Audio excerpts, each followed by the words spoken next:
po si Police Colonel Eduardo Paderon Acerto, isang pulis na nagserbisyo ng mahaba at tapat para tulungan ng masawata ang illegal na droga sa ating bansa. Matagal akong naging drug enforcement operative at natalaga ako bilang Deputy Director ng PNP, Anti-Illegal Drug Group at PNP Drug Enforcement Group. Ako din po ang parehong Police Colonel Acerto na matagal nang ipinapahanap at pinapapatay ni Pangulong Duterte sa militar at sa kapwa ko pulis dahil lamang sa inimbestigahan po ang ilang taong malalapit pala sa kanya at kay Senator Bongo. Ako po at ang kasamahan kong si Police Captain Lito Perote ang nakadiskubre sa mga illegal na aktibidad at gumawa ng report tungkol kay Michael Yang at Alan Lim, mga personalidad sa illegal na droga na laging nakikita nakasama ni Pangulong Duterte at ni Senator Bongo. Dinukot na po nila si Perote at malamang patay na. Inilalabas ko ang video na ito upang linawin ang ilang puntong naririnig ko mula sa pagdinig sa Senado tungkol sa Parmalee, yung mga overpriced na face mask at face shield. Gusto ko ding sagutin ang mga akusasyon na ibinabato sa akin ni Pangulong Duterte at ng mga kampon nito at upang ipaliwanag sa mga kapwa ko Pilipino kung gaano na tayo niloloko sa mga kasinungalingan ng gobyernong Duterte. Unang-una sa lahat, huwag sana kayong maniniwala sa mga ipinupukol sa aking mga kasinungalingan. Hindi po ako protektor ng sindikato ng droga. Hindi ako kidnapper. Wala akong dinukot at pinaransom ng mga drug personalities, lalo na ng mga Chinese. Hindi ako involved sa pagdukot at pagpatay sa Koreanong si G.E.Q. Hindi ako ang direct commander or supervisor ni Superintendent Dumlao at SPO3 Santa Isabel. Hindi ko sila tauhan. Hindi ako nag-smuggle ng AK-47 at lalong hindi ako nagbigay ng mga baril sa NPA. Hindi ko inagaw ang search warrant operation sa Domoy Shabu Laboratory. To my fellow PMAers, especially my immediate upperclassmen, underclassmen, and my classmate, all right ako dito. Mr. Duterte, may drama pa kayo? At bakit defensive kayo? Tropa ko, ang SOU3 EDSOT, ang aplikante at deponent ng search warrant. Gabi ng December 29, 2004, alam mo na, Pangulong Duterte, na may search warrant na kami. Ang utos mo nga ay sunugin ang Shabu Laboratory, pero hindi ako pumayag. Huwag mong itatanggi ito, kasi nagpasabi kami sa iyo bago namin isinagawa yung raid. Pinapapatay mo nga sa mga tao mo yung mga involved dito. Itanong mo kay Las Cañas. Actually, nalulungkot ako kasi lumapit naman ako sa Senado noon upang ilantad ang aking intelligence report. Sayang at hindi na ilantad ang report ko noon. At ako pa ang lumabas na protektor ng droga sa report ng Senate Blue Ribbon. Matatandaan na ibinigay ko din ang aking report dati kina Chief PNP, Senator General Bato de la Rosa, PIDEA Chief Aaron Aquino, at pati kay General Oscar Albayalde. Pero deadma, wala silang ginawa. Binigyan ko din direkta ng kopya ng aking report ang isang grupo ng senior Malacanang officials. Ang tanong, bakit hindi inaksyonan ang aking report? Bakit imbis na imbestigahan ang aking mga sinasabi, ako ang idiniin ninyo? Inutos pa ni Duterte na patayin ako. Kung hindi tinago ang report ko kay Michael Yang at Alan Lim, hindi nangyari ang korupsyon ng Parmalee. Walang nanakaw na pera ng bayan. Hindi nalagay sa panganib ang buhay ng mga healthcare workers natin dahil sa delayed, substandard o expired na face mask at face shield. Baka hindi sana maraming namatay na Pilipino. Napakaswerte nila Michael Yang at Alan Lim. Hindi nila kailangang idepensa ang sarili nila kasi si Attorney Duterte at mga alipores niya ang abogado at tagapagtanggol nila. Wala po akong planong magtago o tumakas o hindi panindigan ang aking intelligence report. 3 beses po akong umattend sa Senate Blue Ribbon hearing. Nung una, may catheter pa ako noon. Yung pangalawa, late afternoon o sa gabi yun, sa loob ng opisina ni Senator Gordon sa Blue Ribbon, kasama ang aking abogado na si Atty. Rafael Calinisan. Ibinigay ko kay Senator Gordon ang report tungkol kay Michael Yang at Alan Lim. May mga stenographer doon at napakaraming abogado at staff ni Senator Gordon. May hearing na nangyari doon. Nag-oath ako doon. May minutes pa yung hearing na yon. Yung pangatlo, scheduled Blue Ribbon hearing na last kong natin na noon. Subalit hindi na ako tinanong ni Senator Gordon sa hearing na yon tungkol sa aking report. Sa mga sumunod na hearing, hindi na po ako naka-attend dahil ipinapapatay na ako. At ang balak is ambusin ako after ng hearing sa Senado. Nakikiusap po ako kay Senator Gordon at sa Blue Ribbon Committee na isa publiko ang aking intelligence report tungkol kay Michael Yang at Alan Lim. Pati yung mga picture na ibinigay ko sa inyo, isa publiko nyo na din po. Pati yung transcript nung hearing nung inabot ko kay Senator Gordon ang intelligence report kina Michael Yang at Alan Lim. Isa publiko nyo na rin po. Sigurado naman po ngayon, nakikita ninyo na nagsasabi ako ng katotohanan at lumalabas na ang katotohanan. Nakikiusap din ako sa Blue Ribbon Committee na i-revisit ang kanilang rekomendasyon sa kanilang report na kasuhan ako. Inosente po ako dito. Nagtrabaho lang po ako at nag-imbestiga. Hindi po ako yung drug lord. Sina Michael Yang po, si Alan Lim, sila po ang mga drug lord. Kasama yung mga protektor nito na sina Senator Bongo at Presidente Duterte. Dalawa sa mga kasamahan ko na humarap sa Senate Blue Ribbon hearing, si retired Captain Lito Perote ay persahang dinukot sa Bacolod. Hanggang ngayon nawawala pa. At si retired Master Sergeant Jerry Liwanag ay pinagbabaril at napatay sa Bulacan. Pareho walang masusing investigasyon. Nakiusap din po sana ako sa Senado na imbestigahan kung bakit hindi inilabas at inaksyonan ang aking report ni General Bato, Aquino at Albayalde. Bakit hindi inaksyonan ng palasyo ang report ko? Tuloy po ang paghahanap sa akin para patayin upang itago ang katotohanan. Maaaring mapatay nila ako, pero ang katotohanan ay hinding-hindi mapapatay o maitatago. Nakikiusap po ako sa taong bayan, magising at mamulat na po tayo sa mga kasinungalingan at korupsyon ng gobyernong Duterte.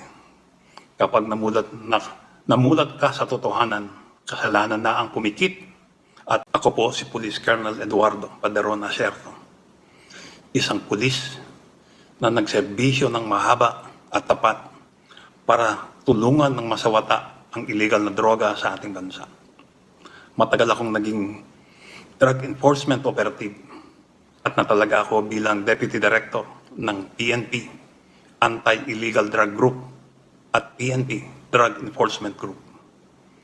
Ako din po ang parehong Police Colonel Acerto na matagal nang ipinapahanap at pinapapatay ni Pangulong Duterte sa militar at sa kapwa ko pulis dahil lamang sa inimbestigahan ko ang ilang taong malalapit pala sa kanya at kay Senator Bongo. Ako po at ang kasamahan kong si Police Captain Lito Perote ang nakadiskubre sa mga illegal na aktibidad at gumawa ng report tungkol kay Michael Yang at Alan Lim. mga personalidad sa iligal na droga na laging nakikita nakasama ni Pangulong Duterte at ni Senator Bongo. Dinukot na po nila si Pirote. At malamang patay na. Inilalabas ko ang video na ito upang linawin ang ilang puntong naririnig ko mula sa pagdinig sa Senado tungkol sa Parmalee. Yung mga overpriced na face mask at face shield. Gusto ko ding sagutin ang mga akusasyon na ibinabato sa akin ni Pangulong Duterte at ng mga kampon nito at upang ipaliwanag sa mga kapwa ko Pilipino kung gaano na tayo niloloko sa mga kasinungalingan ng gobyernong Duterte. Unang-una sa lahat, huwag sana kayong maniniwala sa mga ipinupukol sa aking mga kasinungalingan. Hindi po ako protektor ng sindikato ng droga. Hindi ako kidnapper. Wala akong dinukot at pinaransom ng mga drug personalities, lalo na ng mga Chinese. Hindi ako involved sa pagdukot at pagpatay sa Koreanong si GEQ. Hindi ako ang direct commander or supervisor ni Superintendent Dumlao at SPO3 Santa Isabel. Hindi ko sila tauhan. Hindi ako nag-smuggle ng AK-47 at lalong hindi ako nagbigay ng mga baril sa NPA. Hindi ko inagaw ang search warrant operation sa Domoy Shabu Laboratory. To my fellow PMAers, especially my immediate upperclassmen, underclassmen, and my classmate, all right ako dito. Mr. Duterte, may drama pa kayo.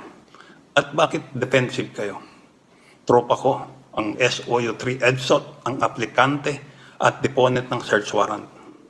Gabi ng December 29, 2004, alam mo na, Pangulong Duterte, na may search warrant na kami. Ang utos mo nga ay sunugin ang Shabu Laboratory, pero hindi ako pumayag. Huwag mong itatanggi ito, kasi nagpasabi kami sa iyo bago namin isinagawa yung raid. Pinapapatay mo nga sa mga tao mo yung mga involved dito. Itanong mo kay Las Cañas. Actually, nalulungkot ako kasi lumapit naman ako sa Senado noon upang ilantad ang aking intelligence report. Sayang at hindi na ilantad ang report ko noon. At ako pa ang lumabas na protektor ng droga sa report ng Senate Blue Ribbon. Matatandaan na ibinigay ko din ang aking report dati kina Chief PNP, Senator General Bato de la Rosa, PIDEA Chief Aaron Aquino, at pati kay General Oscar Albayalde. Pero deadma, wala silang ginawa. Binigyan ko din direkta ng kopya ng aking report ang isang grupo ng senior Malacanang officials. Ang tanong, bakit hindi inaksyonan ang aking report? Bakit imbis na imbestigahan ang aking mga sinasabi, ako ang idiniin ninyo? Inutos pa ni Duterte na patayin ako. Kung hindi tinago ang report ko kay Michael Yang at Alan Lim, hindi nangyari ang korupsyon ng Parmalee. Walang nanakaw na pera ng bayan. Hindi nalagay sa panganib ang buhay ng mga healthcare workers natin dahil sa delayed, substandard o expired na face mask at face shield. Baka hindi sana maraming namatay na Pilipino. Napakaswerte nila Michael Yang at Alan Lim. Hindi nila kailangang idepensa ang sarili nila kasi si Attorney Duterte at mga alipores niya ang abogado at tagapagtanggol nila. Wala po akong planong magtago o tumakas o hindi panindigan ang aking intelligence report. 3 beses po akong umaten sa Senate Blue Ribbon hearing. Nung una, may catheter pa ako noon. Yung pangalawa, late afternoon o sa gabi yun, sa loob ng opisina ni Senator Gordon sa Blue Ribbon, kasama ang aking abogado na si Atty. Rafael Calinisan. Ibinigay ko kay Senator Gordon ang report tungkol kay Michael Yang at Alan Lim. May mga stenographer doon at napakaraming abogado at staff ni Senator Gordon. May hearing na nangyari doon. Nag-oath ako doon. May minutes pa yung hearing na yon. Yung pangatlo, scheduled blue ribbon hearing na last kong naatinan noon. Subalit hindi na ako tinanong ni Senator Gordon sa hearing na yon tungkol sa aking report. Sa mga sumunod na hearing, hindi na po ako naka-attend dahil ipinapapatay na ako at ang balak is ambusin ako after ng hearing sa Senado. Nakikiusap po ako kay Senator Gordon at sa Blue Ribbon Committee na isa publiko ang aking intelligence report tungkol kay Michael Yang at Alan Lim. Pati yung mga picture na ibinigay ko sa inyo, isa publiko nyo na din po. Pati yung transcript nung hearing nung inabot ko kay Senator Gordon ang intelligence report kina Michael Yang at Alan Lim. Isa publiko nyo na rin po. Sigurado naman po ngayon, nakikita ninyo na nagsasabi ako ng katotohanan at lumalabas na ang katotohanan. Nakikiusap din ako sa Blue Ribbon Committee na i-revisit ang kanilang rekomendasyon sa kanilang report na kasuhan ako. Inosente po ako dito.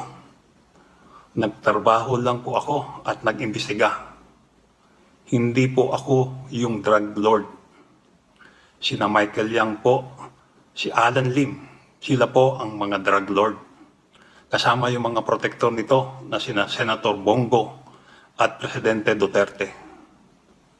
Dalawa sa mga kasamahan ko na humarap sa Senate Blue Ribbon hearing, si retired Captain Lito Perote ay persahang dinukot sa Bacolod hanggang ngayon nawawala pa.